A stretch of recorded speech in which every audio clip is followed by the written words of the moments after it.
Well, very good evening to you. Welcome to the LSE, those of you who are not normally at the LSE. I'm Tony Travers, Director of British Government at LSE in the Government Department. And the reason we're here this evening is to hear from Nick Robinson, of whom I'll say a little bit more in a moment, about his new book, which is entitled Live from Downing Street, The Inside Story of Power, Politics and the Media. Indeed, that's what it says there. Before I just say a couple of words to introduce Nick, I just want to make one or two sort of serious point, really. Those of us who are interested in politics, who consume it as a sort of day-to-day business, be it British politics or politics from other countries, rely enormously on those who are nearest the politicians, who day-to-day almost live with them, who have to coexist and yet keep distance, and the curiosity of needing to be near enough to understand what's going on, but not so close that it appears to be too close, and I'm sure we'll hear about this, seems to me a very, very challenging role for senior journalists in all places, but particularly at the BBC, a public service broadcaster. And in that sense, hearing from Nick Robinson, who is at the epicentre of the BBC's news coverage at a very challenging time for UK politics, a very challenging time indeed for the BBC. It's a great opportunity for all of us to hear from him. Nick started his journalistic life in Manchester at Piccadilly Radio, I think, and went on from there to work at the BBC, thence to become the ITN's political editor, and then returned to the BBC in 2005 to be BBC's political editor. As I say, at an extraordinary time, the end of the Blair government, all the way through Gordon Brown's short government and into the first coalition since 1945. And as I say, a fascinating time for us all. The book will be available outside afterwards. I'm not really here to sell books, but it is a book launch, so it'd be unfair not to do this. With a little more ado, perhaps I can introduce Nick to come and talk to us for perhaps 35, 40 minutes, and then there'll be plenty of opportunities for questions directly to him. So, Nick Robinson, thank you very much.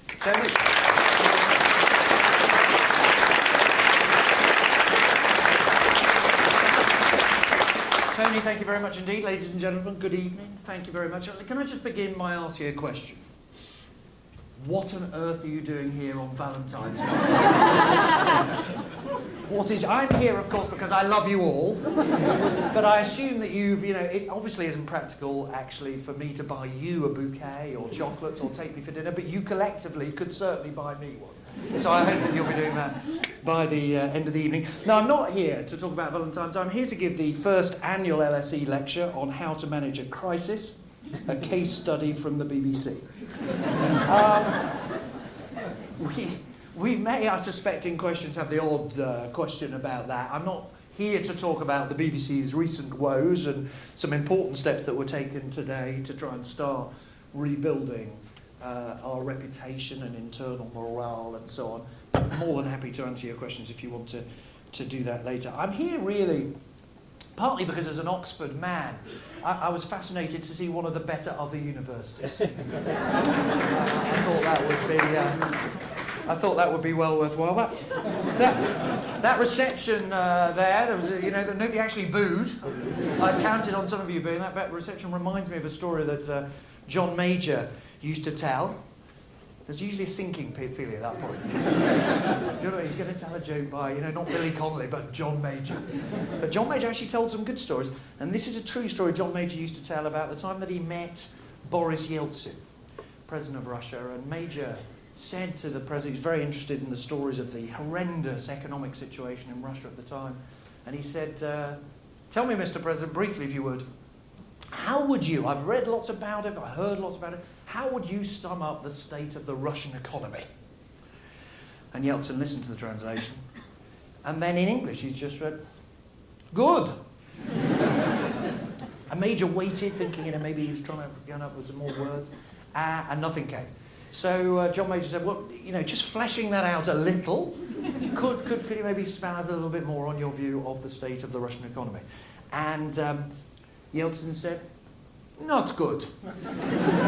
Which is really a sum up of your reaction to my joke this evening. Good, and yet not good. No, I am genuinely very pleased to be here at the LSE, because the LSE, of course, trained two of the key politicians, not just in our nation but our globe. I speak not of Ed Miliband and Nick Clegg. I do not even speak of John F. Kennedy or Clement Attlee. I speak, of course, of Prime Minister Jim Hacker and President Jed Bartlett, both of whom fictional characters, and the only LSE men or women I'm willing to give any credit to at all, as someone from Oxford University. As a serious thought, I was looking today at a little bit of information about the LSE, and I learnt your motto. Any LSE students here know your motto? Can you do it? Big mistake, nodding. If you're in an audience TV show, never nod. No, don't put your hand up. That's a kind of no-no. It's like being in a comedy show and sitting in the front row. Can you just tell us what's the motto? I think both. Latin, first of all.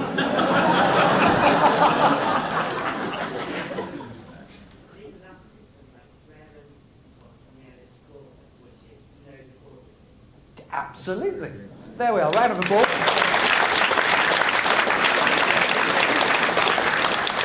To know the causes of things, to understand the causes of things, which was the guiding philosophy of the great men and women who founded this amazing academic institution. And in a sense, it's that motto, it's the LSE motto about getting the understanding of things that I want to guide me in my talk tonight, and also did guide me in the book Live from Downing Street. Because there is one thing that, when I occasionally get out and about, there is one thing that people want to know the cause of. There's one question that people always ask me in my job. I wonder if people are already doing it. Yeah? There's that kind of, why do you stand? Are we there yet? Anybody yet? There's that sort of knowing outside an empty building, in the dark, and the rain, in the cold, for no obvious reason. And really the purpose of this talk tonight, and really the purpose of my book, was to answer that question. I haven't a clue. Seriously, it's a question that I quite often ask myself. Why on earth am I here, not in the warmth of a studio? There is a boring practical answer I'm going to tell you first of all, and then the less boring, more philosophical answer is the real reason I wrote this book and what I wanted to talk to you a bit about tonight. The boring practical answer for why I'm not in the studio is the studio is quite a long way away. I am operating like a foreign correspondent, if you like, in the village of Westminster. So my workplace, when people say, well, what do you do? What does a political editor do? My job is to analyse what those with power, the Prime Minister, the Cabinet, the government, do, and to report on what those who are trying to hold those with power to account in Parliament, and those who would like to have power, of course, the opposition are doing. So, as it were, my workplace is the House of Commons. That's where I have an office, as well as at the BBC's studios in Westminster opposite. And also I spend quite a bit of time wandering up and down Downing Street to do lives.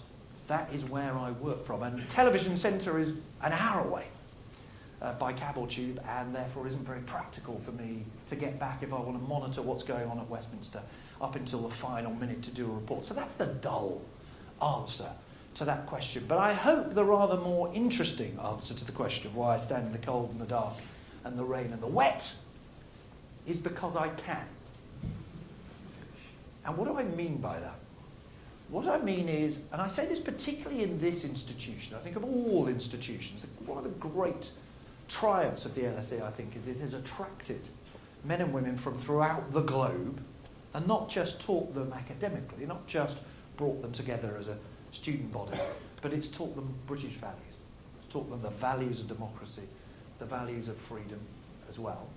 And to be serious for a second, I broadcast live from Downing Street, and I do really mean this sometimes because I damn well can. And there are people who come to this university from around the world, whether they come from North Africa, whether they come from former parts of the Soviet Union, now Russia, whether they come from China, who couldn't do that. Who the act of holding power to account in that way, by physically standing outside the building where decisions are taken by powerful people, would not be practical to do. And of course, what this book is about was the story of the struggle to have that right to stand live at Downing Street, to be able to ask questions of people in power over many centuries. And sometimes people take it for granted that in this country, it's always been possible. And what I wanted just to say to you tonight is that it really hasn't. And it intrigued me as I looked into the history, just to be reminded of how difficult at times it has been. Parliament and the debates of the House of Commons were for many, many years, and by many years I mean centuries, the proceedings were meant to be secret. I don't mean the word televised, of course, because there's no television. I mean, no one was meant to know what their representatives, if they were even regarded as that then, were saying. And there were quite practical reasons for that initially. If you look at the 1500s, even earlier than that, the reason why Parliament was kept secret and the deliberations of Parliament was actually for the safety of members of Parliament. Because if you think of that time, that struggle for power between Parliament and the monarch was constantly asking for money and for men. And Parliament was quite often resisting, saying we don't want to pay for your wars and we don't want our boys, in inverted commas, to fight and die in your wars. And therefore members of Parliament kept their proceedings secret so that the king and the king's men couldn't know who was taking them on, who was resisting the monarch's demand. So it was a way of safety. And over time, the need for secrecy was relaxed somewhat. And then occasionally people would begin to report what was said in Parliament. But there would be a fight back. So in the 1640s, I found a report when I was researching for the book. When a speech was produced for the public to read, it was ordered to be burnt by the common hangman. So shocking. Not the man who wrote the thing or printed, the actual speech was burnt by the common hangman. And there was a great battle. I'm leaping ahead centuries here, but it's the beginning of my 3-hour speech. I just want to make sure that we get it. But there was a great battle in 1771. A man that many of you may have heard of, John Wilkes. There's a statue still to him in London. One of the great fighters for press freedom. When once again a speech was printed. And a man called Onslow, a member of Parliament, complained. And I think when you think about this today, you'll find this notion particularly shocking. There's a member of Parliament read his own speech in the press and he said, "This has made me out to be a villain, or an idiot, or sometimes worse, both."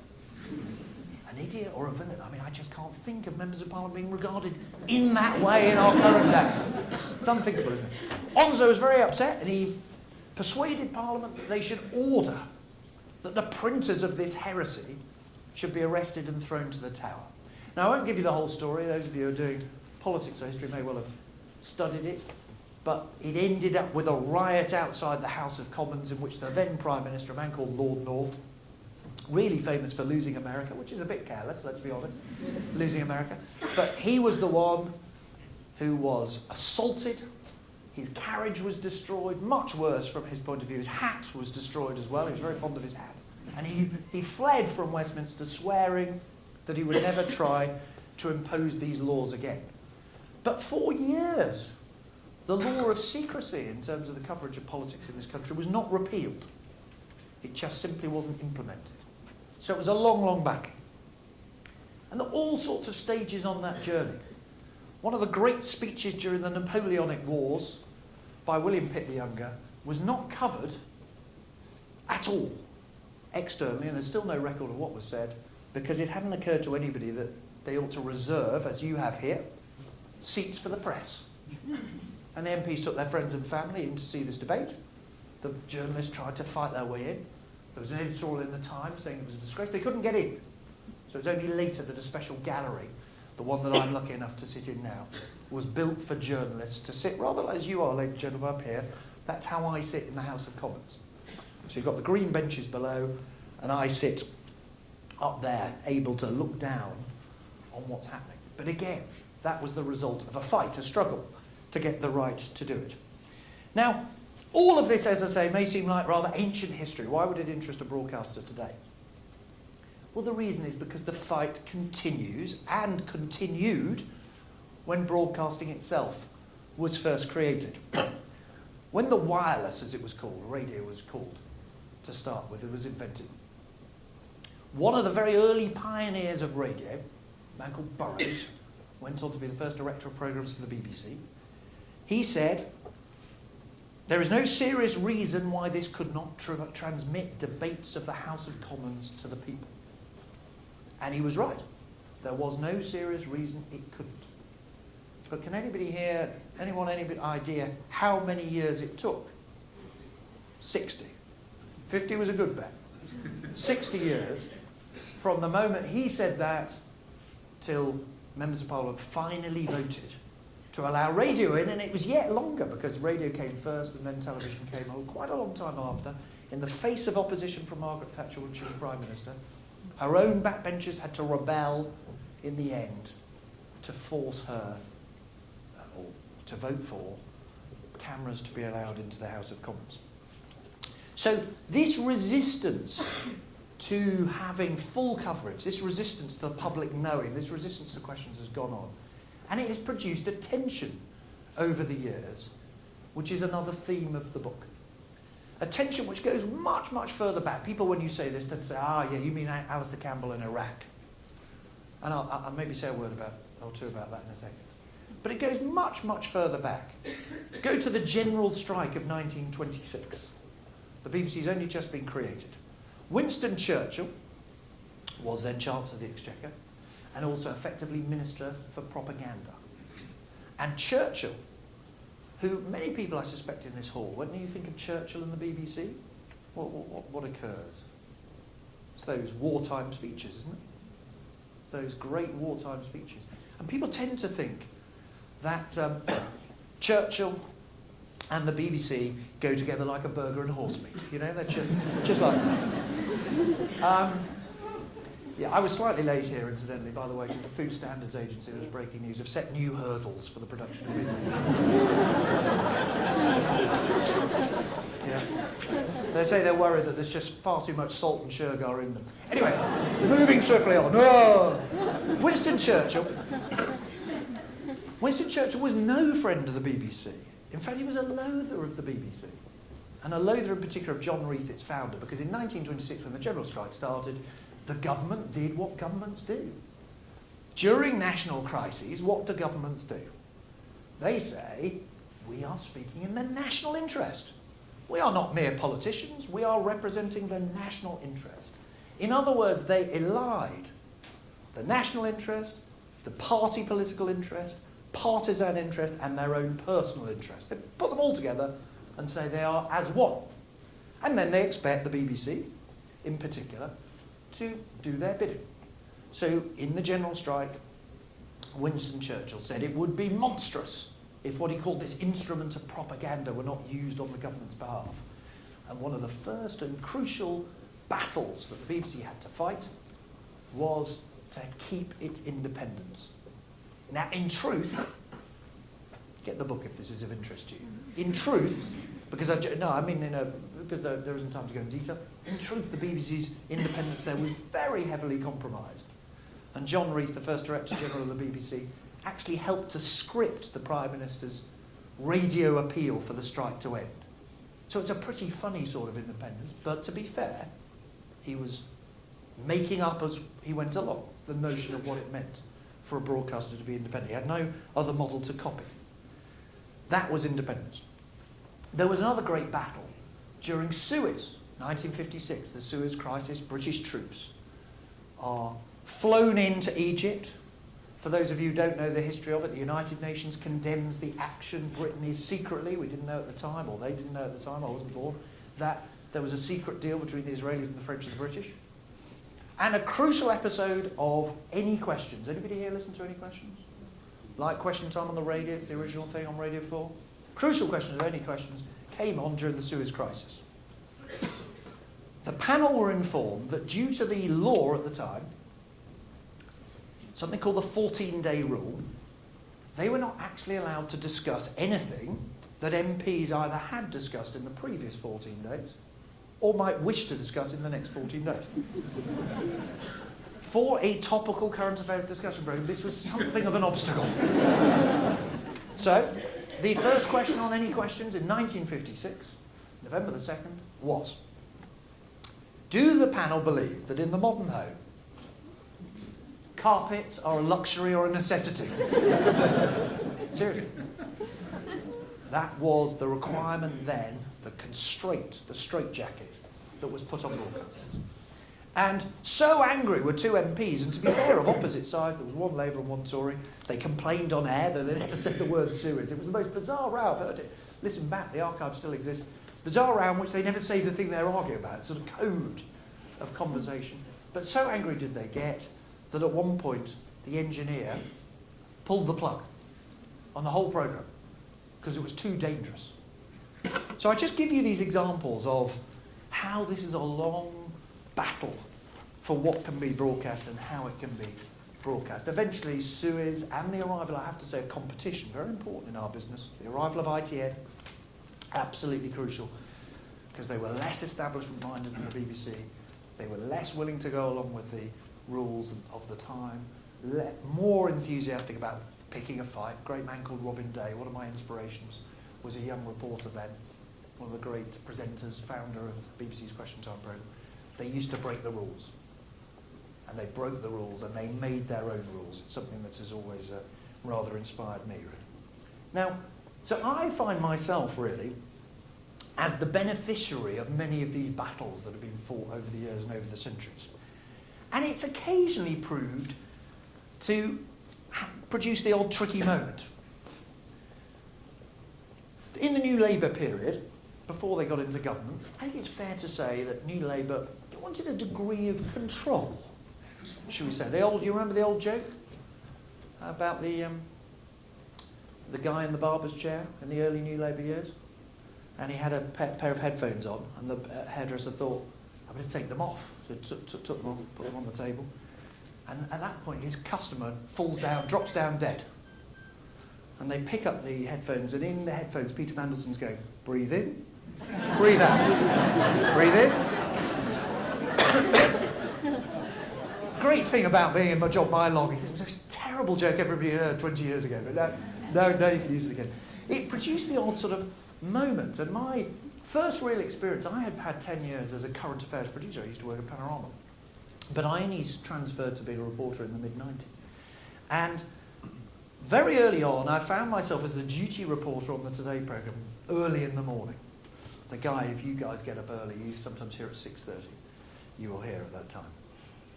And what happened is, the night before, and this was before Tony Blair was elected in 1997, Claire Shaw, you remember her? She'd written an article condemning those she called the men in the dark. And the two men in the dark she clearly meant were Mandelson and Alistair Campbell, though she didn't name them. But she said the Labour Party was being taken over by the men in the dark, the sinister manipulators. Anyway, the next morning, and this story was going to cause mayhem. Labour's about to get elected, there's this fight in the shadow cabinet. This was great sort of soap opera of politics. The next day I got a phone call, very early in the morning, from Peter Mandelson.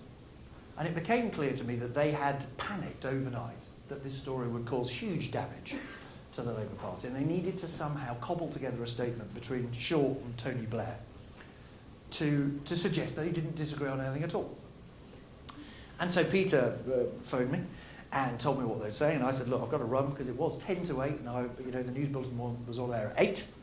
And it was the old days. I was back home with a fax machine. That's all I had. We didn't have computers in those days. We certainly didn't have blackberries and apples except to put in pies. And I found myself doing this report, and then suddenly a guy called Rod Liddell, you may have heard of him for Sunday Times, was then editor of the Today programme, rang up and said, you're on at 8:10. And I said, no, that's the slot the Prime Minister normally does. That's the big slot, 8:10. That's when the Cabinet Ministers are on. He said, it's a breaking news story. You're the only person who knows anything about it. You've got to go on. The Labour Party won't do it. So I found myself going on. And I had one of those awful moments. I don't know if you've ever had this in life. It's maybe appropriate on Valentine's Day to say this. When you think of something you know you shouldn't say, like, darling, that haircut, that new haircut, that really doesn't suit you. You know, that sort of thing? Or you're just looking slightly more overweight than you were. These things you don't say, right? I had one of those moments, not that I've ever said that to my wife, or what do you say? I had one of those moments just before going on the radio, and Sue McGregor asked me a couple of questions. I did the kind of what Labour say, what Claire Short had said, all the boring who, what, where, when that journalists are going to do. And then she asked me the kind of analysis question. And I remember thinking, I know I shouldn't say this. But then you have that awful thing, which is there's nothing else in your head. Do you know that moment? It's like your head is full. There's nothing else you can think of to say. So I thought, well, I'll say it. I said, Sue McGregor said, well, look, what does this mean, Nick? And I said, well, I think the way to look at it is that Claire Shaw and Tony Blair are a bit like a rowing couple who've agreed not to get divorced for the sake of the family, in this case, the Labour Party. And that would have been fine if I'd stopped there, but then I said, if of course, the problem with rowing couples, you invite them for dinner and they end up smashing the crockery and screaming at each other and then cutting up each other's suits. Peter Mandelson was not pleased. I think it's fair to say he had managed to save the Labour Party from this embarrassing story for, I think he told me 14 minutes between the 8 o'clock news and me saying that at 14 minutes past 8 on the Today programme. He wasn't pleased at all, and the next day I discovered there was another minorly embarrassing story for the Labour Party of no consequence at all, as it turned out. But the next day I only discovered this 8 months later, that he had phoned the overnight editor of the Today programme at 3 in the morning and said, who is doing your report in the morning on this story about Labour and the royal family? And this woman, to her enormous credit, said, I'm not telling you. And he said, if it's Nick Robinson, I will personally see your career finished. Which he didn't, I have to say. And I always say at the end of this story, I ended up rather getting on with Peter Mandelson when he became effectively Deputy Prime Minister under Gordon Brown. But that's what we mean when we talk sometimes about the attempt to control. To enormous credit, that woman who barely knew me, and I was very junior, went into the office and said, if we have to have Nick Robinson on talking about his gardening, we're having him on tomorrow. And as a serious point, that's what you mean by BBC independence. That's what it means. It's having the balls to take that phone call and say, I don't care. And Peter Mandelson did know the Director General of the BBC, and they did go on walking holidays together. And to his credit, the Director General would have told him where to go. But that's what we mean by BBC independence. So that was one running. I'm going to tell you a couple of others, and then I'll shut up and give you the chance to ask some questions, maybe. The other one that possibly I'm fondest of was with George Bush. Don't you miss George W. Bush? There wasn't an overwhelming feeling of yes there, was there? I miss him. Do you remember he famously said, our enemies are innovative and resourceful? So are we. They never stop thinking about new ways to harm our country, and neither do we.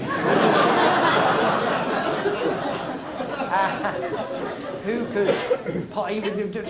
George W. Bush was, America's answer to John Prescott in terms of mangling. Prescott famously, my favourite Prescottism was, the Green Belt is a Labour achievement and we intend to build on it.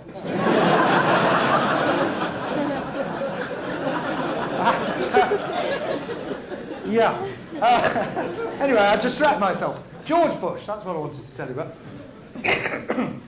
Excuse me. George Bush, I had a number of run-ins with in the lead up to the Iraq War, and in the immediate aftermath of the Iraq War as well.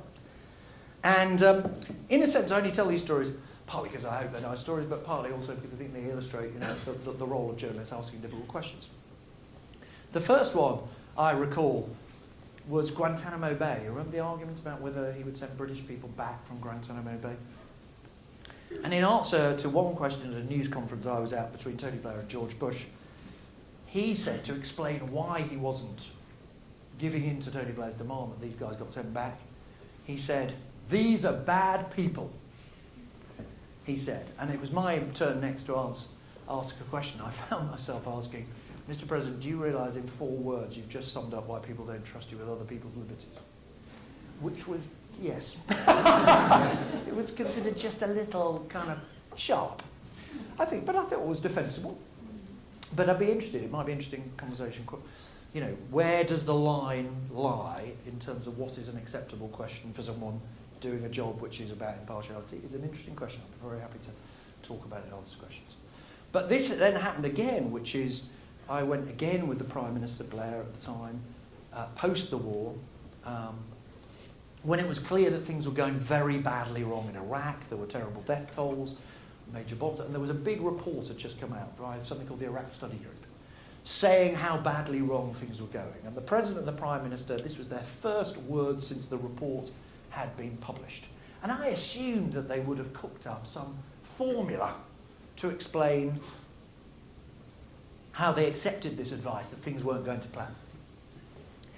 Broadly speaking, the report said things are terrible and bloody and awful in Baghdad, and the President then opened his mouth and he said it's all kind of going swimmingly, really. I forget the exact words. They're in the book. And then it was my turn to ask a question, and I had prepared a question, and I suddenly thought, no, I'm not going to do that. I was so sort of taken aback by this that I said, and I'd written down what he said. I said, Mr. President, there are 3 words you've used. Here they are. There are 3 words your study group, which you set up and is staffed by your father's close friends, because it was called the Baker Hamilton Report. Do you not think that the gulf between these words will make people think you're in denial about the war in Iraq? Now, I was sitting about where you are, sir, in a checked shirt, and the President was standing here. It was about as close as that. And he looked at me and he said, "It's bad in Iraq, sir. Will that do?" And I thought, it won't do at all, because it's much too short for a television soundbite. It was much, much longer than... So, in a slightly, I confess, smart-arsey way, I said, why didn't you say so before? This was the verbal equivalent of a neutron bomb. Just felt air come out of the room in that way. And that moment, do you ever have that moment at school or in work where you've done something stupid and everybody looks at you?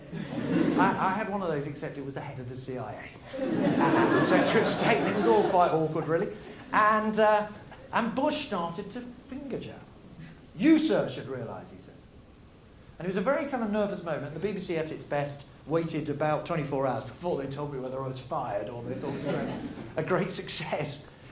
And, you know, there was a paper written, actually, at the Columbia School of Journalism about whether, again, this was crossing the line.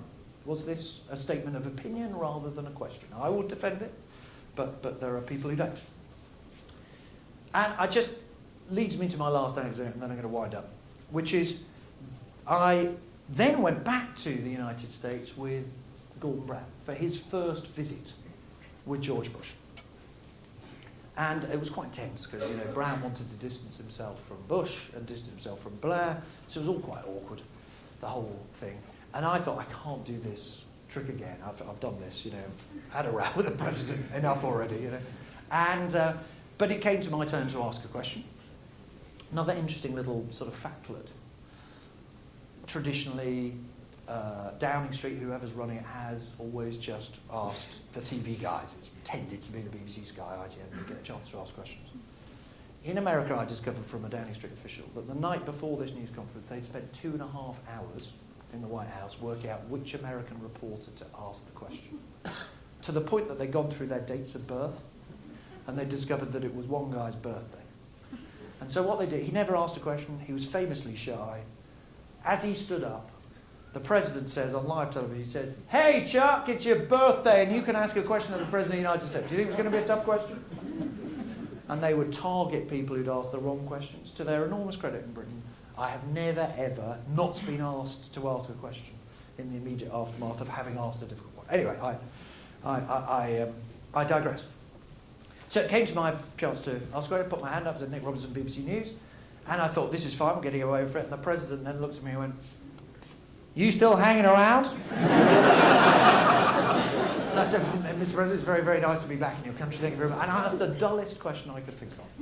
Really dull, and everybody looked a bit disappointed, and I thought, phew, got away with it. And I was also very, very hot and distracted because the news conference was outside Camp David. They decided to have it outside rather than inside. Beautiful day, Maryland sunshine, and as it may have occurred to you, I don't have a lot of hair. And I had no hat and no sunscreen, and I was very, very red by this stage. And so at the end of the news conference, having gone, I thought, without being noticed at all, the President and the Prime Minister are standing here, we're all here, the press, and they're shaking hands. It's called a grip and grin in the business. You know? Or you grin, and you grip the hand of the guy, oh, grip and grin. Right? And just as he's doing it, I'm down there, being you again, and he catches me doing, right, this is the end. And the president goes, next time you should cover your bald head. And I thought, I'm being insulted live on coast-to-coast television by the leader of the free world. It's the most bizarre thing that's ever happened. Very so. Anyway, I thought, there we are. So the Prime Minister and the President then head this way.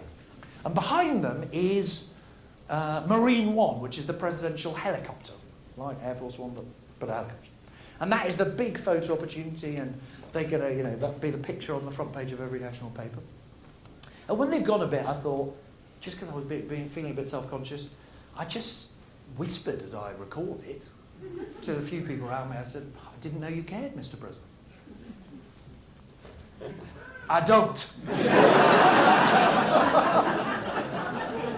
Never tell me that George Bush was not quick on his feet or quick with you. Let me just end with one serious thought before taking some questions. I've told you some stories, I've told you some themes that interest me.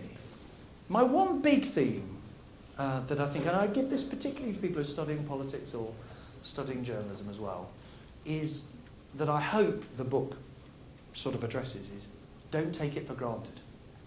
Don't take for granted the fact that that relationship exists between journalists and those in power. Don't take for granted that you have a broadcaster in the BBC, but you also have ITV and Sky who produce high quality news of the sort that many countries would not kill for but would be desperate to emulate. And it isn't just the BBC, it's ITN and it's Sky too. They produce really high quality broadcast news. Don't take for granted the notion of impartiality. Because one of the things that I have tried to do in the book is address the question of, can you really be impartial?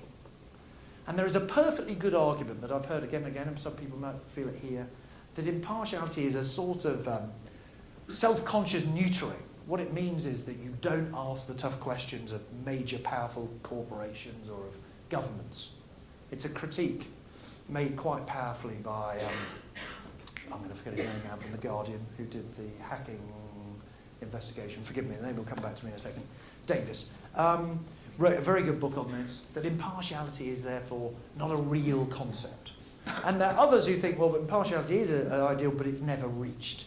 There are lots of biased people in the BBC or elsewhere. As I say, more than open to take your questions on that, but I would say that the thing that I found, I've worked at ITN and I've worked at the BBC, I've never worked at Sky, but I know lots of people who do, is the one thing that unites them is they go to work every day, those people, trying, not always going to achieve it, but trying to get as close to the story as they can within the available time that day. And I put all those conditions on it because I don't like the grand notion of journalism as finding the truth. We do our best that day, and quite often the next day we learn a bit more and we have to correct what we said and update what we said. But the thing I have found both at the BBC and at ITN, and I believe is still true of Sky News as well, is that basically those people go to work trying to find something out and to tell their audience, and that great privilege of doing it live from Downing Street is something I'm very lucky to do. Thank you very much.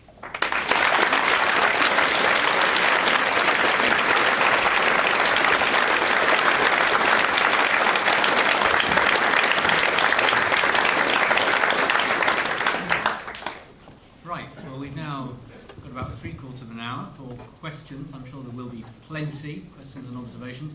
If I can just begin, Nick, by you made much of the fact that Westminster was your village. I know you get out of the village from time to time to go and stand in other cold and wet places to be filmed, talking about things going on in the building behind you. But it is your village. And you've also made much at the end about BBC, ITV and Sky and the desire for impartiality and the way in which people do their job. But there will be others who would say, and I alluded to this at the when I was introducing you, that inevitably that creates a sort of almost a camaraderie, that you and your colleagues think you need to get on well enough with the Prime Minister and the leader of the opposition of the day to continue to get stories from them and to be able to have access to them and so on and so on. and that creates a bond or a closeness which some would see as just impeding the kind of impartiality that you yourself are referring to. Well, I think it's a proper problem, and it's worth recognising it. And you can't necessarily do anything about it other than recognise it. I think any specialist journalism has exactly this problem. It's not just political journalism. Health correspondents have to get close to the Department of Health. Agriculture correspondents have to know the leader of the National Farmers Union. The banking correspondent, if they can't talk to any bankers, they're not much use as a banking correspondent. But of course, in each of these cases, and certainly true in my world as well, you can say, well, either through conscious calculation, do you think, don't want to offend them, or worse, I would argue, through unconscious just sympathy. Oh, well, no, it's Ed or it's David instead of the Prime Minister leading opposition, other way around. Do you not ask the tough question? Do you discount certain stories? And I think, of course, that is a problem. And I think you can look at examples like the MP's expense crisis, and you can say that there were political correspondents who didn't know that there was fraud. Believe me, I had no idea there was fraud, but just did have an idea that, yeah, well, look, we all know that their salary's been kept down and therefore they bid up their expenses. That was widely known. And that, therefore, political correspondents didn't do enough to say, well, hold on, how would that look to someone else? It was our world. I've been self-critical in the book, and I've said this elsewhere before. I think I may even have said it at the LSE some years ago. I said that I did feel in the run-up to the Iraq War that I was so keen, as it were, to find out what those people who were making a decision about whether to go to war or not were thinking and doing, that I forgot in the process there was a danger that you end up, if you're not careful, looking like their spokesman. You know, you go into Downing Street, you get a briefing, you come out, you're a guy in a suit, white guy, middle class, similar background, maybe went to the same university, and there's a danger unwittingly that you look like a spokesman for the club rather than a critic. And I think the answer to it is not to deny it, which, you know, at length I'm not denying it, but to be aware of it and to challenge yourself. And I think the other answer is, and I said this within the BBC, I've said, always get more than one specialist on a story. If it's a long running, I mean, you can't always, but get the security guy as well as the politics guy, or get the banking guy as well as the, you know, work together, because then you challenge each other's assumptions and prejudices, and you ask questions, and that's all you can do, I think. Okay, very point. Now, who'd like to start? In the front here, and then at the back. And if you want to, say who you are, but if you want to. Hi, I'm Sue Badman. I'd just like to ask Nick, in the past couple of years with this coalition, how has that changed your job? Has it been a lot tougher? Have you had to see twice as many people? Could you reflect a little bit on whether there have been any differences, or in fact it's just more of the same? No, it's undoubtedly been different. And in some ways it's been harder, actually, Sue. It's been different for this reason, which is that policy now, and the civil service love this, and they would advocate this, policy does go much more formally through a process. Quite a lot of stories in the New Labour period were Alistair Campbell ringing up on behalf of Tony Blair, or Charlie Whelan, or latterly Damien Ryder, whoever, on behalf of Gordon Brown, saying, we're going to do this. They hadn't asked the Cabinet. In Gordon Brown's case, he certainly hadn't asked the Prime Minister most of the time. They just knew, honestly. I mean, just as a little example, I remember sitting watching Gordon give a speech just before he became Prime Minister. He gave a speech at the Corporation of London. It was a Mansion House speech or something like that. And George Osborne was watching, hoping one day he'd get a job. And he texted up and said, what do you think the story is? And I said, the story is he's promised to keep Trident if he becomes Prime Minister. And he laughed later, because he then told the businessman, and in fact Gordon Brown had never actually uttered the word Trident. But I knew that coded language he'd used meant he was going to keep Trident, because I'd been briefed that that's what he meant. And Brown, it was a classic piece of Brown spinning, actually. It was like he wanted the headline saying he was keeping it, but without the words ever quite appearing on the page. That was it may sound like a diversion, but you can't do that in coalition, because it just literally is not the policy until it has gone through what's called the quad. In other words, Cameron and Clegg Osborne and Alexander. And that means, journalistically, it's sometimes harder to get the sort of gossip and scoops and things because, things exist in that world. And also, they realised from last year's budget that when they started to leak what was in the budget, they actually destroyed themselves because it meant that when the budget came, all the potential good news had gone and all anybody focused on was the potential bad. So the coalition has made an actual change to policy making in this country. It's much more formal, it's much more civil service led, it's rather more secretive, and it is harder for journalists, but it is an important change. And like the woman back there, yep. And then Martin and on. Hi, I'm Alice Stretch. I was just wondering if you think there is any sort of legacy from the Leveson inquiry on press and media regulation. Yes, undoubtedly there's a legacy, and indeed we're quite close to it being agreed. Quite whether this new idea of a royal charter to underpin a new press regulator flies or not is too early to tell, but it looks to me quite close to flying. That those people, particularly in the Labour leadership, who said it must be underpinned by law, by statute, seem at the moment to be reconsidering. But we're not there yet, and I confess to you, it developed quite heavily this week, and I've been busy off making a documentary. I've not studied in detail what's happened this week. So I think there will be a new, stronger press regulator. I think there will be a system of big fines. I think there will be a power for that regulator to investigate. But actually, I'm of the view that the biggest impact of Leveson is likely to be cultural rather than regulatory or a legislative change. As soon as I say this, it's perfectly reasonable for everybody to say, well, the problem with cultural change is it wears off. Well, it does and it will, no doubt. But the shock that it has given a generation of young journalists who've seen friends and colleagues arrested, don't underestimate that. Really, really don't underestimate that. I mean, I have friends who work in the press who are in real shock seeing what's happened to people who just thought they were doing their job. Now, there are people who've been arrested who no doubt will be revealed to have done things that we would all really disapprove of. But there are other people who were quite young and just thought they were going along doing journalism as journalism had always been done where they were. And the heroes amongst us might have been the people to stand up and say no, but most of us aren't heroes. They're not. And that impact, that chilling effect of those arrests, I really think in the court cases and so on will have quite a dramatic effect. And do you think it'll lead to self-censorship? It's a danger. It's a danger that it does.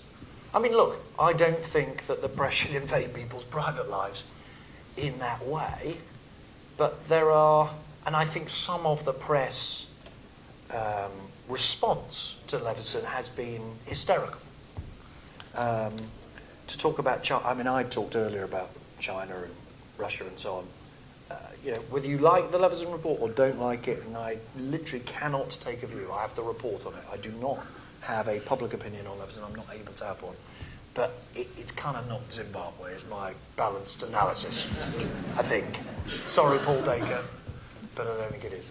Very good. Now, there's a guy in a blue shirt here, and then the woman at the back next, yes, with hand up there. So the guy in the blue shirt here.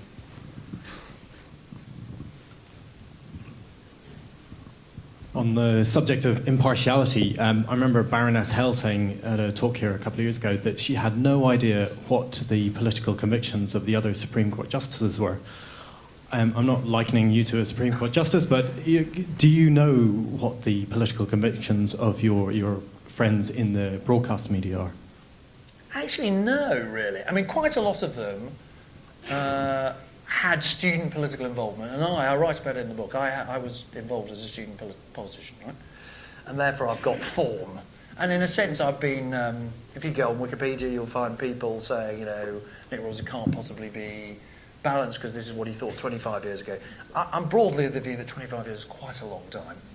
And people say and think things in their student days which they don't necessarily keep thinking for all time. But The answer is broadly no, I don't. You occasionally know people's backgrounds. You may know that there's a particular cause that they feel very passionately about, something they're quite outspoken about. But no, generally I don't. And I don't think you really should. As I say, my view of impartiality is not that there are people born. I think the problem sometimes when impartiality is spoken about is the BBC can sometimes talk about it rather grandly, as if there's this special breed of men and women who are impartial. You know, you have blonde hair or brown hair, I'm impartial. Nonsense. That isn't how it works. It's a value set. It's a belief that journalism, broadcast journalism, is better. In my case, would also be illegal to do anything else. You know, it would be a breach of the law and the rules, but is rightly done without bringing your own values and your own prejudices to the table. And I spent quite a lot of time looking at whether this notion of impartiality can survive, because it seems to me that in the era of the younger people in here, they may have a tablet in which they can do one click and they get BBC News, and they'll get print and audio and video, and they'll get another that's got Al Jazeera. They might do Chinese state television, CCTV, and they may think, well, why are there different laws applying to these three icons on my iPad, which are basically doing the same thing, bring me news? One has to be impartial and the other doesn't. And I think there will be a debate in our lifetimes about whether technology means, and as newspapers move into video as well, because they will, should we sweep away this notion of impartiality? It's a dated paternalistic notion. The former Director General of the BBC, Mark Thompson, said he thought there was a case for allowing ITV, Channel 4, Sky News to abandon impartiality if they want to. But the BBC would retain it because we're funded by the public. And we couldn't be funded by a compulsory tax, the licence fee, unless we were committed to try and be fair and balanced. My instinct is that people see a value in it and that they will stick with it. I hope I'm right. And there's a question right at the back. Yes, at the back. That's it. You got the microphone. At the last election, we had the introduction of the TV debates. And I'd just be interested in your views on how that changed the campaign and what you saw from the inside, and also thoughts on the prospects for them taking place in 2015. So I'm very rudely looking in the wrong direction. Where is the lady? Sorry, I'm so sorry. I didn't see where you were speaking. I didn't mean to be rude. Did everybody hear TV debates, and how did the TV debates change things? I mean, I was impossibly excited that the TV debates happened. I thought it was a bit like the televising of Parliament. You know, what sort of country is it where you can't have a debate before your election between the people who want to be leaders? And yet, having done them, there was also a sense of, was that it? Really? Bit of an anti-climax. Big audiences. So I'm still a great believer in them. Big audiences. The market research, which is terribly important, is that, in particular, younger people who were not interested in politics did tune in. And it did affect their level of interest. They tweeted about it, they argued about it, they discussed politics. And at a time when we're fighting to keep people interested in politics and voting, I think that really is very, very important. So I do think they had a great value. They did have a downside, which is they sucked the life out of the rest of the campaign. And so the danger was that, you know, the first 2 days of the week were previewing a debate that hadn't happened, then you had the debate, and then you'd have 2 days analysing the debate that happened, and then you breathe and do it all again. And it's one of the reasons the Tories, in particular, want to have fewer debates during the general election. They believe they can win the next election by focusing on a traditional campaign for any government to say you can't trust the opposition, you can't trust Labour, they will say. That's what governments always do. You know, there are only two slogans in electoral politics. It's time for a change versus you can't trust the. You know, they're literally the only two slogans that ever were. You look at every election you've ever seen, they all fit into that model. And if you want to do the you can't trust the model, you need space for advertising, for press conference, to kind of focus on the opposition's parties. It's one of the reasons that I think Cameron and his team looked like they were flirting with abandoning debates altogether. I wrote a piece in the Times warning about this, but I think now he's committed to them, or says he is, and the issue is whether they try and have them before the campaign, or only have one in the campaign and have them early. The format was a bit clunky, wasn't it? Yeah, I think the format could was... be improved. There's a kind of loose... I mean, you know, if you watch the French, they'd have 2 hours. without rules. And with experts. So experts. Tony Travers, Yeah. I tell you. Thank you for that. Experts, much better. Yeah. But no, I think that's exactly right. And we had 3 formats that were identical, whereas I think it would be really healthy if we experimented. Maybe one's a town hall with an audience like this.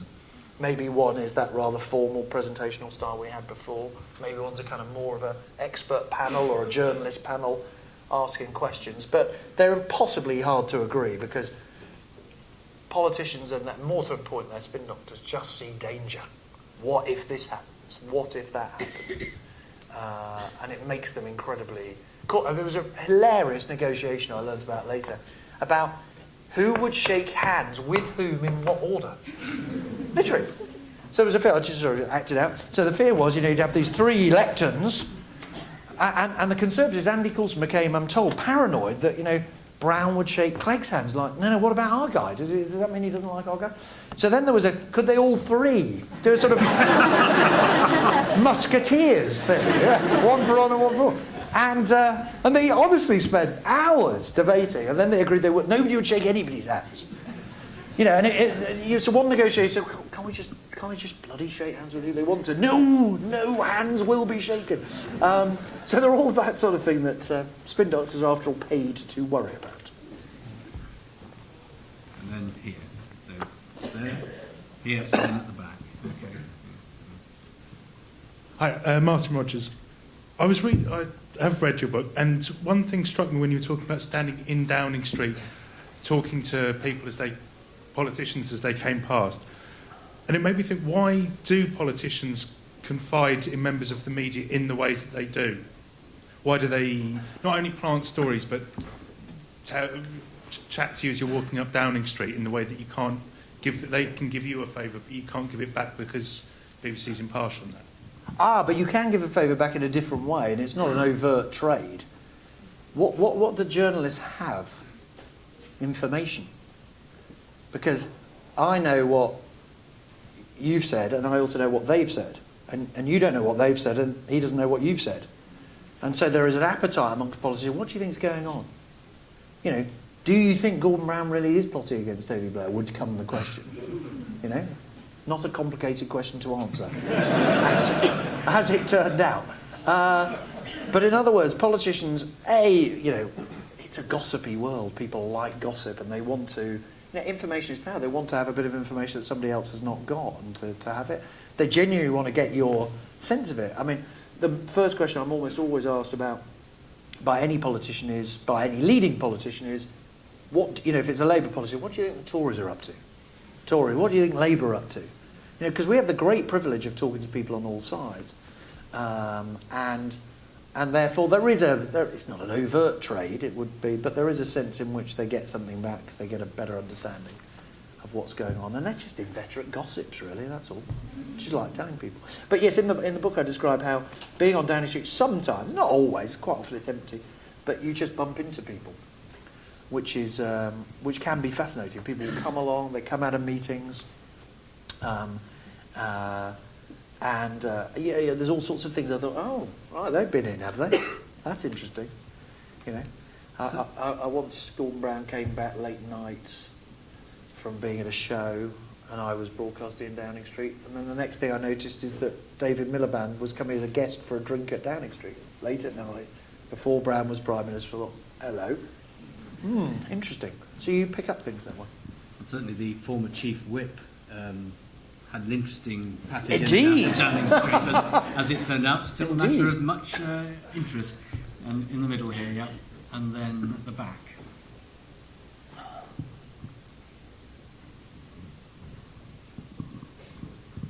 Thanks so much. Matt Corris from the Hansard Society.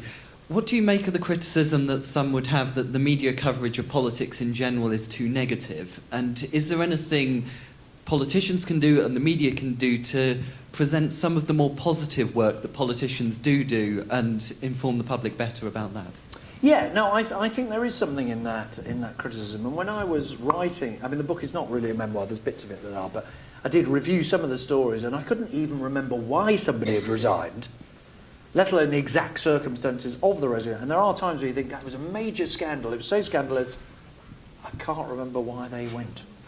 And that does give you pause for thought. And I do think, funnily enough, that the critique that Tony Blair gave in a famous speech calling the media feral beasts was a powerful critique if only he'd been willing to admit his part in the story. I mean, his great mistake was not saying, we spanned too much, people didn't believe us, we've created some of this climate of cynicism, but now let me say to the media. He didn't say any of the first bit. But his critique, which is that the media at its worst behaves like a pack of dogs trying to bring somebody down, is a proper critique and something that people should think about.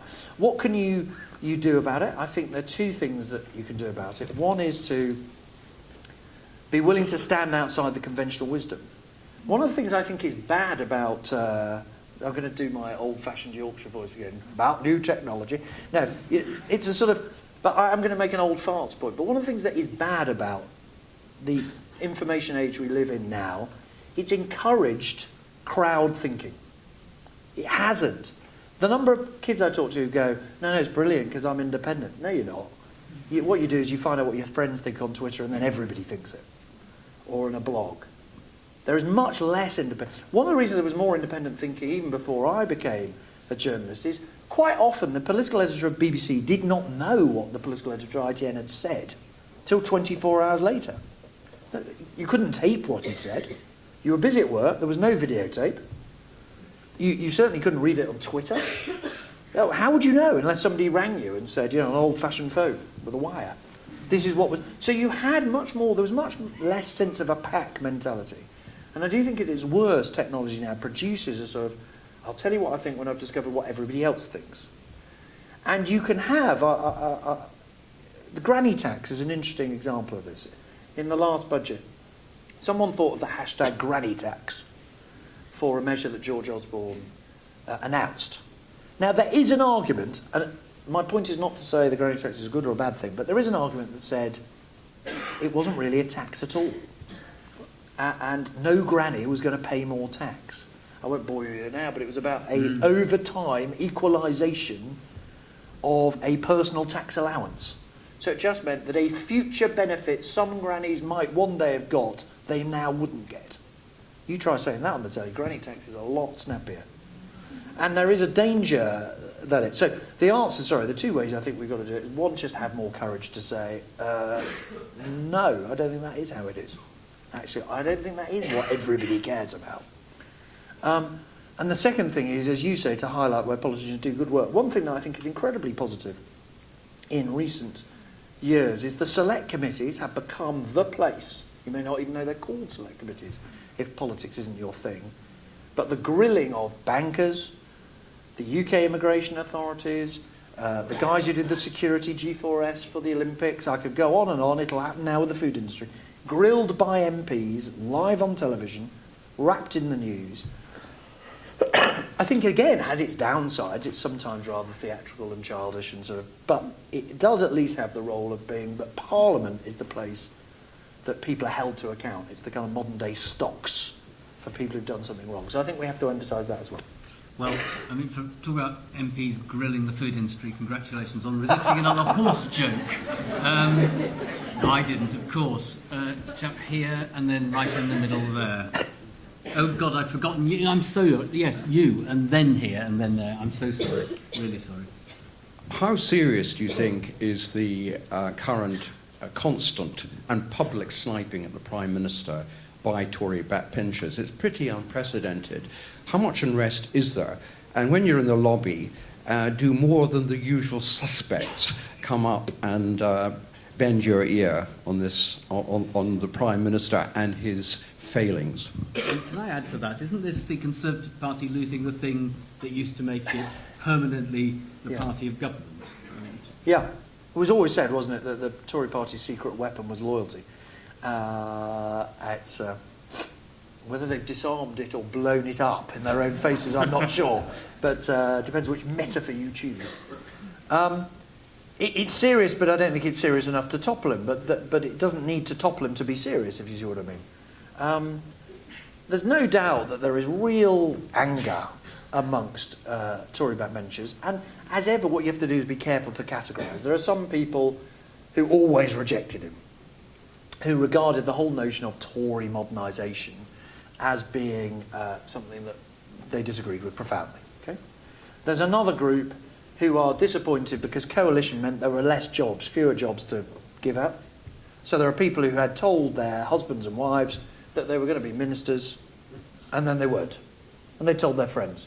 Never forget the role of personal humiliation in stories. Never ever forget the personal in stories. You tell all your friends, if when we win the election, I'm going to be a minister, you know, he's told me. And then 2 days later you're not. Well, 5 days because of the coalition negotiations. You're just that boring backbencher. And you're on 45,000 less per year than you would have been. Not all that surprising if you're a bit hacked off, is it? So there's quite a lot of that group. There's a group who believe that he doesn't like them. I wrote a blog the other day, so forgive me if you read it or heard me say this. I think I said it on the television as well.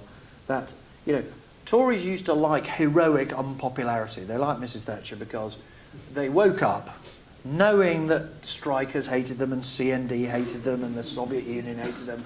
But that was heroic. That was like, yes, we're hated for good reason.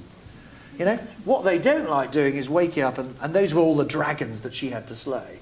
What they really don't like waking up to, and this is Tory activists as well, is waking up and realising that the dragon that David Cameron is slaying is them because of their attitudes to, say, gay marriage or Europe. They really, really don't like that at all. So, in other words, it's a long-winded way of saying, actually, there's one other group, if you forgive me. Underreported, I think, is that Cameron did this thing of calling an A list of candidates, of trying to get high-quality candidates into Parliament. It probably was his greatest self-inflicted wound, because the sorts of people who got on, and I think this is accepted across the House of Commons, are really quite high quality, but many of them, not all. But of course, being high quality, they're used to being the boss. They are independently minded people. They are not used to getting a message on their text telling them how to vote. And so you've got all these groups have come together, and they look at Cameron and think, well, you didn't win last time, and you're probably not going to win now, and the economy's not doing well, and you picked around gay marriage, and you're nice to that Nick Clegg, and he's a liberal.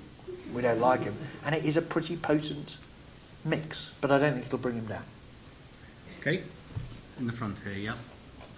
And then in the middle there, yeah. And then right at the back.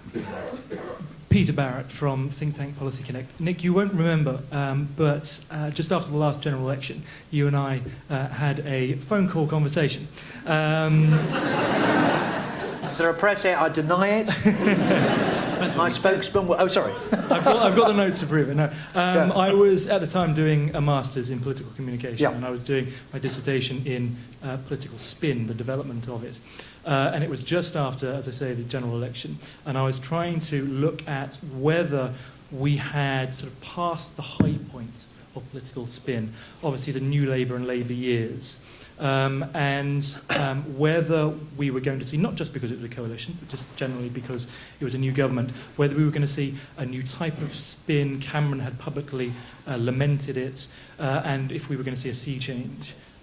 Looking back over the last 2.5 years, do you see any difference in that phone call conversation? What did I say? You analyse. You came up with quite a nice pithy sort of difference between sort of high and low spin, and you said that low spin being not in sort of moral terms, but low spin being sort of general political marketing will always be there, and if anything will grow. However, the high spin, the sort of the aggressive side of the Alistair Campbell-ism, might just die down a little bit. Some reflections on that now? Well, as they said during the election, I agree with Nick. I think a brilliant analysis. But broadly speaking, I do think that's how it's turned out. So in other words, I think there is much less, and this is on all sides, I might say, there is much less of a sort of aggressive pre-buttal, rebuttal complaints. There is less of that. There's less of kind of throwing your weight around. If you put so-and-so on in the morning, you're in trouble, and so on. There just is less of that. Partly because, you know, Labour, and they admit this, were damaged by it in the end. And therefore, it's not in anybody's interest to continue in quite that way. But the point I was trying to make to then and would make to everybody now is that you will never escape. It depends on what you mean, but I don't really like the word spin. I'd love it to go away, actually, because I don't think it's a very helpful notion, I'll be honest with you. what does it, you know what, I did a documentary in the 1980s when I was first a producer, and we had John Rentoul and I, John Rentoul now The Independent was then the reporter, I was the producer, and we debated for an hour whether we could use the word spin because nobody knew what it meant. Literally nobody had heard of it. And we eventually wrote a script and we said spin, a term from American politics which means, really was unheard of. Now at one level I find it frustrating because, you know, Lord Palmerston, Prime Minister quite a long time ago, used to have journalists up to his house and he would show them the draft of a speech and he'd say, what do you make of that, boys? Well, they probably didn't call them boys. And they'd say, well, we can't really make a lot of that, but we could if you did that, and he'd rewrite the speech. Well, that was in Victorian Britain.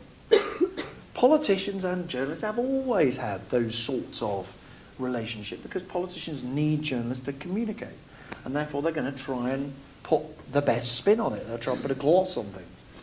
I think spin, in the sense that was seen as very negative, became seen as very negative, although initially it was admired as skillful media management by the likes of Alistair Campbell, has gone away, but new forms of control are attempted. I mean, a big frustration for me now is that under this government, they don't like doing television and radio interviews very much, so that David Cameron and George Osborne don't really often face cross-examining, and in as much as they do, they choose certain programmes and shun other programmes. And that, do you call that spin? They would say, well, why should we go on a programme where we're insulted or there's no point? But it's a form of trying to retain control. And it's something I've complained to them about. If you talk to other journalists, the Prime Minister doesn't do regular news conferences. He quite rarely does big television interviews. He's around a lot. You see him a lot. But he quite often wants that on his terms, which is, you know, send a camera and a producer and the Prime Minister will give you a 45-second clip. And I'm gradually saying to people, you know, there are days when that's right. If the Prime Minister needs to tell you he's very sorry 3 people died in an avalanche, you know, of course. For his convenience and everybody's, you just send the camera and say, look, there it is, speak. There are other days when I am saying to the BBC and other people, we ought to say no. No, we are not a televised press release. You may not simply use our airwaves to say whatever you like. If you wish to speak, we then have the right to ask you tough questions properly at length. That is the sort of tension that's existed under all governments, and it exists under this one. In the middle there. Excuse me. Hi. My name's Daniel. I just have a question. I want to pick up on something that someone just mentioned about independent thinkers on the Tory backbenches. And I want to connect that to something you said, which is we shouldn't take for granted good journalism, and we shouldn't take for granted impartiality. To what extent should we take for granted that the members of the cabinet actually know anything about what they're supposed to be doing? Is there a particular example? I would not say anything about Jeremy Hunt right now. But what I would ask you is, to what based on your experiences with politicians at extremely senior levels, what percentage do you think are actually policy-minded people who know what they're talking about? And what percentage would you say are actors or people who feel like they have an important role in exercising power? And do feel free to name names. Yeah. BBC man says X% of people are actors. That I'm TV's going to only probably resist putting the percentage on the number of actors, if you don't mind. It's a good question. I mean, I tell you what, let me answer it this way there. I mean, it's quite interesting. I think Cameron and Miliband, to a slightly lesser extent Clegg, but that's because of his previous experience, were pretty policy wonkish. You know, Ed Miliband is definitely a policy wonkish. He's a LSE man, he would be nothing else. But I mean, he'd done that sort of job for Gordon Brown. David Cameron had been policy wonk in the Treasury and the Home Office for his party for a long time. You could make a different criticism of them, which my father, if he was still alive, would make, which is they've never done a real job. That would be the criticism, you know. So they may know about policy as an abstract, but they might not know about, as it were, what he would have called the real world, in that sense. So, I mean, of course, you're right. There are quite a few politicians who are merely reading a brief. I mean, the famous story is told of a civil servant who said to a journalist, I think so-and-so, this is a true story, incidentally, but I'm not going to tell you who the minister was, he said, I think so-and-so is doing very, very well as Secretary of State for Transport. And the journalist said, really? But he hasn't done anything at all. He said, precisely. It's the kind of yes minister idea, isn't it? So, yeah, sure, there are plenty of people, but I'm also struck, I am, and this is where I may be a bit guilty of the question that Tony asked me about at the beginning, about, do you get too close? On behalf of the trade union and politicians, I'd say there's quite a lot of good and decent, hard-working, intelligent, thoughtful people who may nevertheless be floundering. So I don't mean they're right or they get it. I mean, I think what's striking, and this maybe goes back to the question from, forgive me, I've forgotten your name, at the Hansard Society. Maybe we don't do enough of this to explain, and maybe they as politicians don't do enough, which is to say, you know what, we're not really in control of this. Just take a whole series of issues. Climate change. Is the Prime Minister going to stop climate change? No, he really isn't. We're responsible for 2% of the globe's emissions. He may make a bit of a difference here and a bit of a difference there, but it's not going to change the world, right? Immigration policy is governed by our membership of the EU and being signatories of 145 from memory, it may be a slightly different number, signatory of the International Refugee Convention. If you wanted to change that, you'd have to get all 144 others to agree to you with it. You want to change air travel in this country to do with CO2 emissions. I've done programmes of these things where I remember these nerdy facts. I think I'm right, I think there's 154 signatories to the Air Travel Convention. So if you can get all 153 to agree to change it. Human Rights Act, all the members of the Council of Europe. I mean, in other words, my point is that there's another factor between your, as it were, dichotomy, which is, kind of serious guys and fools and actors, which is a lot of people who aren't in charge of as much as they would like us to think they're in charge of, but they're scared to admit it. Can I push this question a bit further? Because, this government has got a number of policies. They read Tony Blair's autobiography, and they thought, we're going to get into power, we must do things quick, otherwise we won't do them. And so, ministers, most of whom had never been in cabinet positions before, though some of them had been in opposition for some while, embarked on a series of very radical reforms without really knowing what the impact would be. Now, in fairness, that's not unique to this government and these ministers. But, it is an extraordinary, and it's difficult to know how you get round this, I might add, but it's the degree of willingness to go for the radical change with an individual who may never have been in government before pushing it through. Yeah, but I think that's arguably, be a good thing. Again, of course, I have no opinions, but arguably that may be a weakness of the British political system, which is if we were talking about American politicians or German politicians, they would have, because they're federal systems, they would have usually had experience in the Länder in Germany or in a state.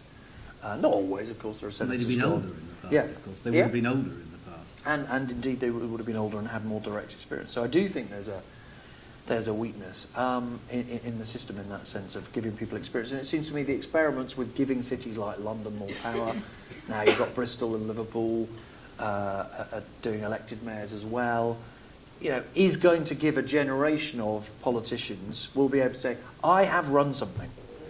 Now, it still happens with council leaders. You can do it now. Manchester doesn't. It's my home city, have a directly elected mayor, but it's a pretty impressive cadre of people who've run Manchester over the years. I think it's generally lethal. So maybe, again, that there is a premium on that. But in a sense, Tony, you raised the other side of what I was saying, which is politicians who fear that they're not in control of events and fear they're running out of time are tempted then to say, right, really go for it before the system, the establishment, stops us.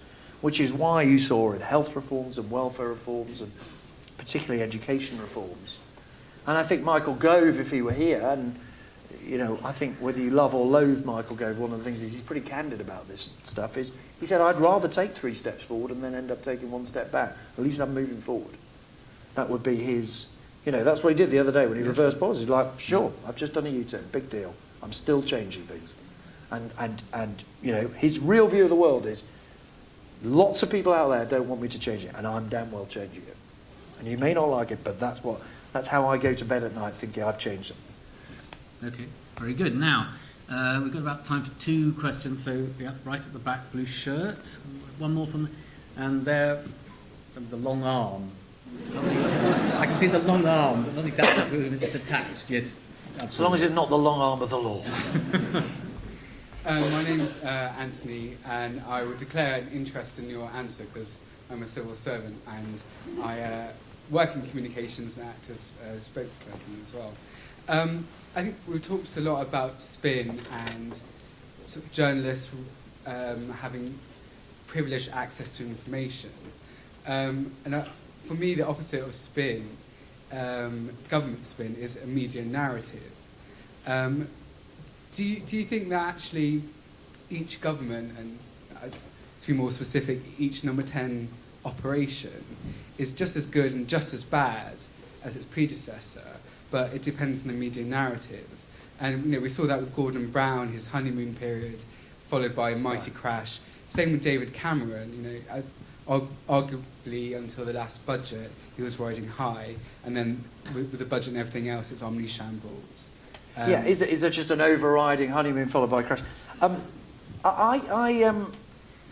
I agonised before writing. There's a chapter I write about Gordon Brown's experience, and I agonised. I found it an incredibly difficult chapter to write because relations became really, truly dreadful between the Prime Minister and the media. And in a way, I felt okay about it in a curious way because it was dreadful with everybody, so I didn't feel it was sort of me. And they really were dreadful. And we felt, I think, I hesitate to speak collectively for the media, but I think we felt, to put it at its least damaging and actionable, we felt that our intelligence was routinely being insulted. Did you call off the election because of the opinion polls? No, the opinion polls had nothing to do with me not having an election. Yeah, right. Are any people going to lose out because of abolishing the 10p tax band, which incidentally Ed Miliband has promised to restore today? Nobody will lose out. But it costs £6 billion for Alistair Darling to remedy the damage done by a policy which nobody apparently officially lost out from. So the worst thing you can do if you deal with me as a press officer, really feel this, don't insult my intelligence, By all means say, I think this, you may not. Tough. We were elected, you weren't. This is what we're doing. But it's not always as bad. And I think Cameron's government, in a sense, is a classic midterm blues. This happened to... People forget that one of the reasons Tony Blair didn't have midterm blues is we were in a soaring economy. I mean, the only debate was, how much more extra money did you give to everybody? I think we will look back at that period and say, it's hilarious when we look back. He used to give speeches about tough choices. There were no tough choices that had to be made. It was literally, you can have some money, you can have some money, you can have some money as well. Whereas governments, and I don't make a particular point about this government, governments of the 70s, governments of the early 80s, face some really, really difficult choices. I mean, don't get me wrong, Tony Blair had some other really big choices, a pretty tough choice about whether to go to war in Iraq. I'm not saying he never made a tough choice. I'm just saying some Anyway, I'm waffling on. But, so my answer is no, it isn't always the same, although, of course, there's a bit of a pattern to it. Okay, and our last question, and with a long arm. Michael Veal, what has the last decade plus done when we've seen the rise of mobile phones and, as you say, Apple and Blackberries? What parts of your job has that made easier and what parts of it has it made harder? Well, easier, I think. What's it made easier? Well, easier is the speed with which you can obviously access your own sources of information. So, I mean, you are not dependent on... I mean, I promise I don't do this for old fart's sake, but I do it just because I think it's interesting. Two little examples. I can't explain to my children what that world looked like before. At a banal sense, how in order to know what a newspaper said, I had to go to a person who actually cut the bits out in Television Centre and kept them in a file, and you'd sit there and photocopy them. The idea you could find out within 30 seconds. I say, what's that? Google. Okay. So that's easier. But at a more profound sense, it meant there wasn't information control. Governments could have information control in the way they can't. How will I ever explain to my children what... My grandparents were German Jewish refugees from Berlin. How will I ever explain to them the notion of the Berlin Wall.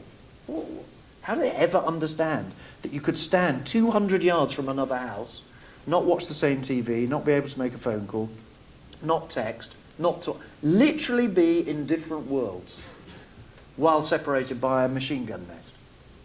It's a sort of, I don't think we do enough to try and communicate to people what a profound shift that is in the way the world works. But how's it made my job harder? I think I probably would go back to what I said before. It's this crowd mentality that everybody thinks they already know. And I think the very damaging thing I think it's sometimes done to journalists, if I could say, if there are some aspirant journalists here, is it's made journalists lazy. You know, journalism is not reading Twitter. Journalism is not Googling. Journalism is getting off your arse and talking to somebody. It is asking a question. It's asking a question that that the person may not want the answer to. It is going to a place where you're not supposed to go. It is finding out something. What it isn't is gathering all that stuff on the web. I mean, I'm not saying the web can't be used to do great journalistic discovery, but it is an excuse too often. Sorry, I'm giving a rather passionate last speech. But I do feel this very strongly. It is an excuse for not doing journalism and not asking original questions and not making up your own mind at its worst. Right, I'm not going to ask a banal question like who's going to win the next election. That would be really... But what I would like, just as a way of finishing off, Nick, you spend more time with more politicians, closer to them, gossiping with them, researching them, whatever, Googling them. Do you think when you're standing live outside Downing Street on the day after several days, as it was last time, after the next general election, you'll be talking about a majority government, a minority government, or a coalition government? What an interesting question. I think there's always a danger that you think the last thing that's happened is likely then to happen again, and there's still the statistical chances of a minority government, of a coalition being required, are not that high. But I certainly think as a country, it is quite possible that we end up with a new coalition government, maybe a Labour, Liberal, Democrat one. It seems to me... So I'm hesitating slightly because I know this is all on the record, but it seems to me... Yes, quite. I take back all that stuff I said. It's an impersonator, it's not me. It seems to me that the Liberal Democrats are not likely to do as badly as a lot of people think. I think Eastleigh will be very interesting in this for this reason. I think the incumbency factor is important. I think, and I think it is quite possible at the next election that the long-term decline that we've seen in the size of the vote for the two big parties, it used to be about 90%, has come down to about 70%, could continue. Now, the Lib Dems may not be the beneficiary of that. It could be UKIP, it could be the Greens, it could be the Nationalists, it could be the BNP. But it seems to me that sense that people may look at the two big parties and the two candidates for Prime Minister and say, neither of the above, actually, please, is quite a powerful bit of the electorate to be played for, and that it's not impossible that the Liberal Democrats will get a slightly bigger share of that, even with people holding their nose.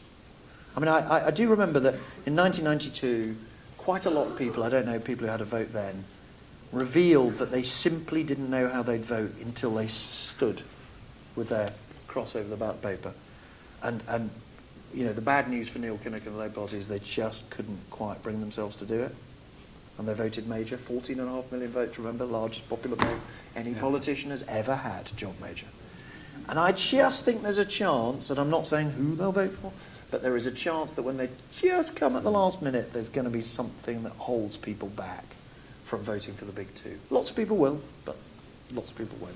So I may well be talking about a coalition. This time, just to lighten up for 30 seconds, last thing, I will remember to get some sleep. Because the agony of the last election was, what you basically do is you do the 10 o'clock news when the polls close, and then you stay awake, or that's my job. Sorry. We are a grandmother. I'm talking the third person. It's very worrying. And I had to stay awake all through the night for the general election, and then all the night till the 10 o'clock news the next day. So that's 24 hours on air without a break. I mean, you had the odd sort of, bacon sarnie, but without a proper break. And I did it thinking that's fine, because at 10 o'clock on the Friday night I go to bed. Except that we didn't have a government. So I thought on Saturday morning I'll go to bed, except we didn't have a government. Then I thought on Sunday we didn't have a government, Monday didn't have a government, and 5 days. And by the time Cameron drove up Downing Street to become Prime Minister, I said to a lovely woman called Laura Koonsberg, now works for ITV, who was then on the BBC News Channel, I said, look, Laura, I'm so tired, I can't really, you do this one. On 24 Hour News, she said, there's a new Prime Minister and you're the political editor. You've got to do it. And I said, no, I'm too tired, I can't do it. And the cameraman actually went and got me, a brilliant cameraman who'd worked in a war zone, went and got me a cup of tea with more sugar in it than I've ever had. And I sort of took a sip of tea and I went, fucking hell, there's a new Prime Minister. So maybe that'll happen next time. Well, sure, that's nothing on the stage has quite ended like that recently, so thank you for that. Very good. Okay, well, look, Nick, it's been a great evening. I think we've all learned a lot about your experiences in near politics, and actually also about the craft of journalism, because journalism is a craft. And interesting, I think, when you were describing the need to do research as a journalist, it isn't, though some academics would query, not that different from the kind of research academics do, and it is a long way from what can be found even in the best of the new media. So thank you very much for that. I have, before I finally thank you, to say, it's been passed pieces of paper rather ominously, but they all say, you'll be happy to hear that there's a reception in the Atrium Gallery, which is sort of just through there. So if you'd like to do that, and equally, Nick will be signing copies of the book outside, so feel free to go out and stand in a queue and get them signed or not, and buy one. So, Nick Robinson, thank you very much for coming. Thank you for coming.